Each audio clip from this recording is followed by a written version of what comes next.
Hi folks, this is Brett from Two Lawns on a Build, and I thought I'd just give you a little synopsis of why we're doing what we're doing to start with. When we bought the lot, there were certain rules and regulations that we had to agree to as part of the purchase. One is you're not allowed to put a trailer on the property for any length of time. We could have 2 6-month sections, but we didn't have any way of getting a trailer up to where we were going to build to start with, which would mean we'd be in a tent for a long time. So then we started looking at, okay, well, what can we build? We can't build a garage until we build the house. We can't build the guest house until we build the house. But we can build a 10 square meter shed. So basically a 100 square foot shed.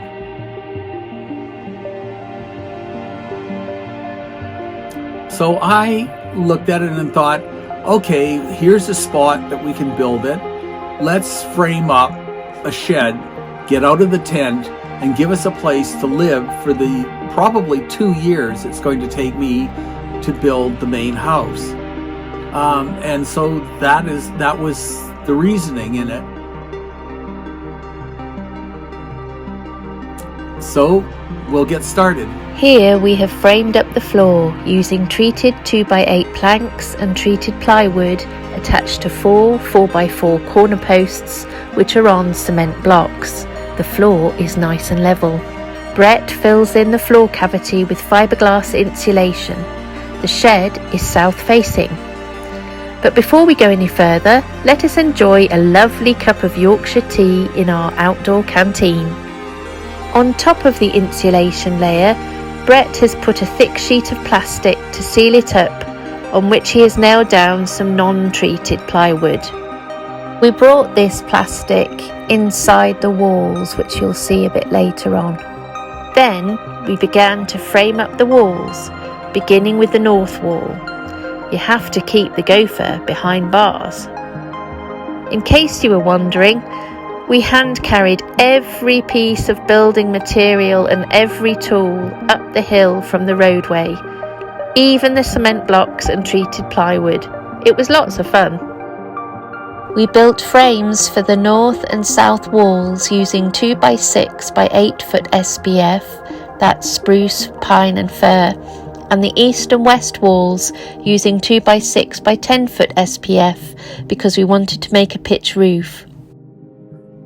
We've got our floor frame for our 10 by 10 and we're looking at it and thinking, I wonder if we can put in a loft. And I did some checking up, and as long as we didn't go over 5'8" in height at the highest point, we could have a loft. And I thought, why not? So we put up the walls, we framed the walls so that we could set in a 2x10 floor over the original floor at 8 foot height, and on that we would build our roof truss system so that it had triangulation on the corners and the top and would allow us 5'8" of headroom inside. We fitted non-treated plywood on the outer frame of the walls. This brought the structure together and made it very strong. Our tiny house began to take shape in this deep dark wood. Then we also needed a way of getting up there, of course. So what we did was we framed an area in that we could have one of those fold down attic ladders, and we ordered the ladder in and framed it up, and that's how we get up and down. It's a fold down system, and when we can put it up, it's completely out of the way. You wouldn't even know there's a loft there.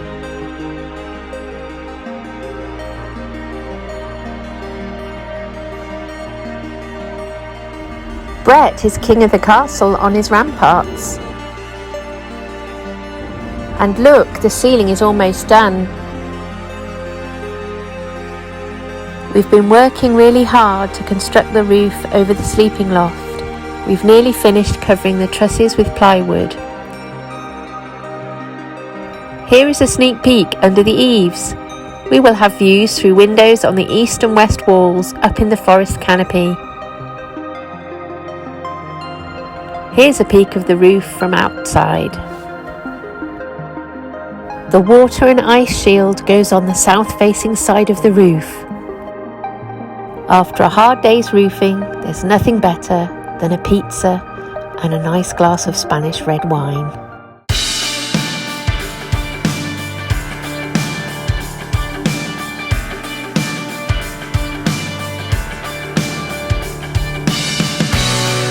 We went to Windsor Plywood and I said, you know, I need some windows. I'm looking for at least 2 or 3 windows.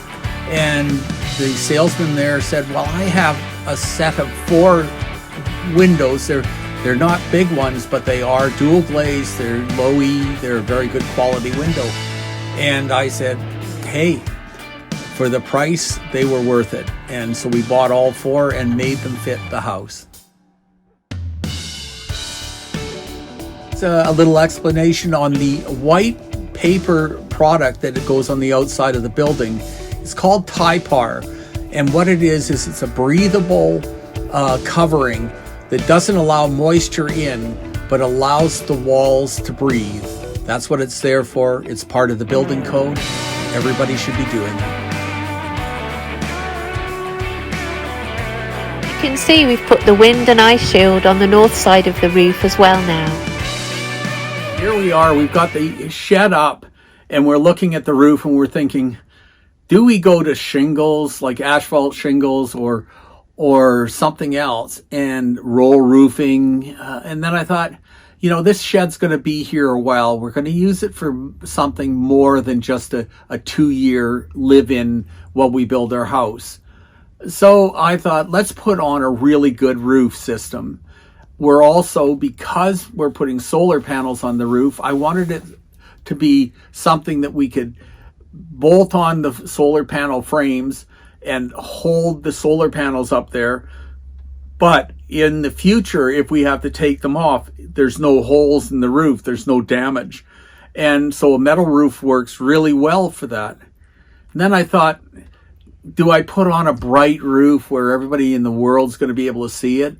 Or do I put in something that basically matches what we're in, a green forest? And so we went to a green roof.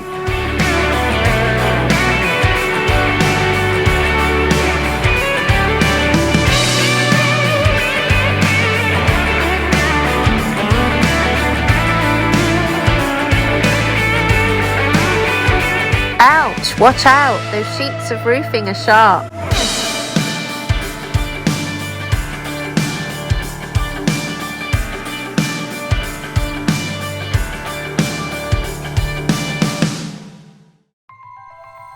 Well folks, it might look like my husband is wrestling with a python, but this is actually Ventco. It's a material that sits under the peak to allow for ventilation, but also to stop insects from getting in. Look at that man go. Spider-Man's got nothing on him. I think Marvel missed out. People often wonder whether Brett's got a screw loose. And it is fair to say he drops them occasionally when he's working. But when he was putting this roofing on, he was actually using nails.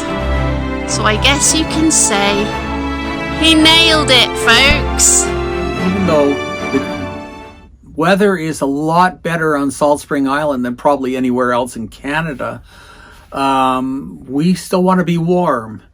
So from the R40 insulation that I put in the floor, I then cover that with plastic and then plywood over the top of that. The plastic comes out around the edges all the way around. We put R20 in the walls all the way around, and then there's plastic that is sealed over that, sealed to the floor joists. That plastic runs up to the second floor and is fitted in so that it actually is a solid bag right up to the roof. And the attic insulation. The attic insulation is R40. So basically this house is super insulated. We could have it in 40 below climate and we would be warm in that shell. The bag inside, which is a solid plastic bag that covers the whole inside of the insulation, is there to keep moisture out of the insulation. And it's done the way I would do a house, and seals around everything, including the windows, so that the window frame is actually taped with the plastic around it, so that you don't have any air leakage at all. Now we decided on siding, and how do you make siding look good in a forest? We don't want something that is going to make this building look bright and stand out. We want it to sort of sit in there as if it is part of what the landscape is. So we decided on cedar, and we're going to treat it as normal cedar, clear, and it's there to accent the beauty of the woods. We've used aromatic red cedar in the sleeping loft. Brett's not the only one with superpowers. Sarah takes planking to new heights. She can hold gyprock up with her bare hands, always cutting edge. Brett can nail pine boards to the wall using his lips. They can install LED lighting and put in a grizzly wood stove, which may look small to you, but it belts out shed loads of heat. Here is Brett's greatest fan. This is an eco fan. It maximises energy efficiency using the power of convection currents. They can get out of any tight corner. No windowsill is too tricky. They can recycle and repurpose barrels that a wasteful coffee company has thrown away. And they can capture and use the power of the sun. As I mentioned earlier, our roof is designed to hold solar panels. We put 4 325 watt solar panels on the roof. It's run our fridge and freezer and all of our lights and charging system. Brett discovers new ways of transporting materials, and together the two blondes recruit new additions to their dream eco team. These are 5 sturdy rain barrels. These will maximise our rainwater harvesting ability. And now for some finishing work. Stylish wooden trim pieces go on the corners of the shed and around the front door to match the colour of the roof. Brett has fitted soffit and fascia to finish off the roof.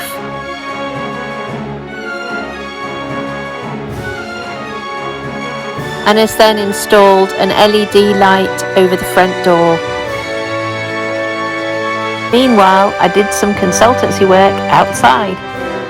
We didn't want to take down this tree, but sadly we had to. Brett exercised his lumberjack skills, and immediately the results paid off. Home sweet home. We love this place. And we recognise that we are just passing through our beautiful planet, and we really want to be good stewards while we are here. So we have committed to planting trees here on our property. We will do all we can to work with nature in the future and not against her.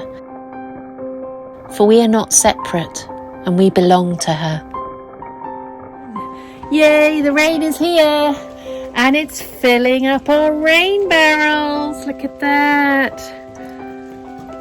Yeah, we put these rain barrels in a few weeks ago. And when they're all full, and we have 5 of them, then it lasts us for a long time. However, we've had a lot of dry weather the last few weeks, and we ran out of rainwater, which meant that we had to go and haul water up from one of the local water sources, one of the local lakes up the road. And we do have a water filter, so when we do load up the barrels from the local lake water, it does pass through a filter, and then we boil it, of course, to use in drinks and in cooking as well.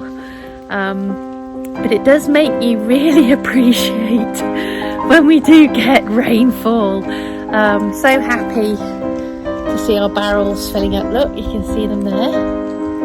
And also that it's soaking the ground and watering all the trees and the plants. So this is really good news. I'm really grateful. I'm also really grateful for the handy storage in the kitchen, the Beltane elixir on the table in front of a roaring fire, the handy storage for chairs on the wall when they're not in use, and cooking outside over an open fire or on the camping stove. We're just loving the tiny house life.